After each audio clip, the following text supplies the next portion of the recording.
Hai semua, selamat datang ke Thai Santai. Hari ini kita belajar nama-nama negeri di Malaysia dalam bahasa Thai.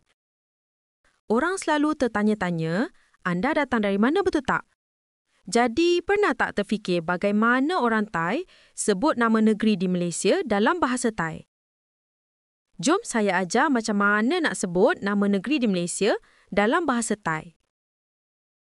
Selalunya, kita akan memperkenalkan diri kita dengan memberitahu kita datang dari mana dalam bahasa Thai. Kita akan cakap macam ni.ฉันมาจากรัฐเกดะ ฉันมาจากรัฐเกดะ Saya datang dari negeri Kedah. Negeri dalam bahasa Thai disebut Rat. Kalau kita nak tanya kepada orang lain, kamu datang dari mana? Kena cakap macam ni.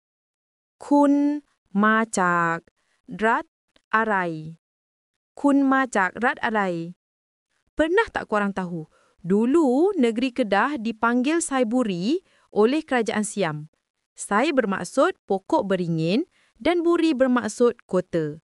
Jadi maksudnya kota pokok beringin. Dan kini orang Thai menyebut negeri Kedah sebagai Kedah. Kedah. Sama seperti nama asal Melayu. Nama negeri Perlis pula berasal dari perkataan Siam, Prau Loi, yang bermaksud kelapa hanyut. Dan kini dipanggil sebagai Pak Lis. Pak Lis. Pulau Pinang pula dulu dipanggil Kok Mak. Kerana Mak bermaksud buah pinang dalam bahasa Thai lama. Dan kini orang Thai panggil Pinang. Pinang.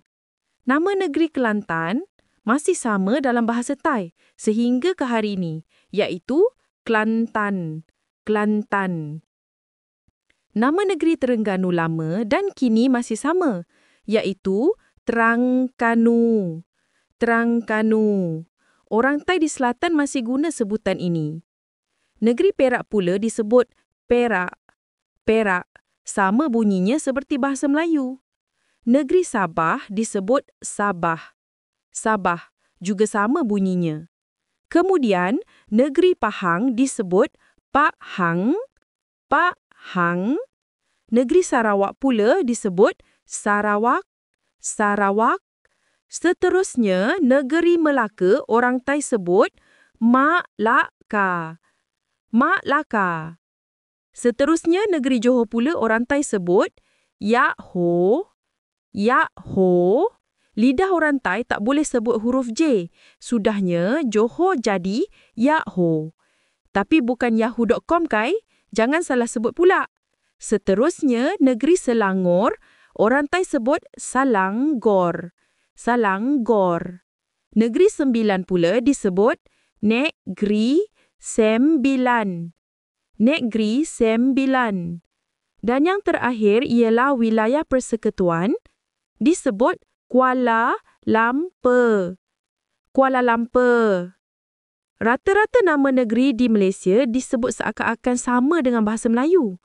Jadi macam mana? Senang tak nak sebut nama negeri di Malaysia dalam bahasa Thai? Menarik kan? Kalau anda suka video ini, jangan lupa tekan like, share dan subscribe. Jumpa lagi dalam video seterusnya bersama Thai Santai.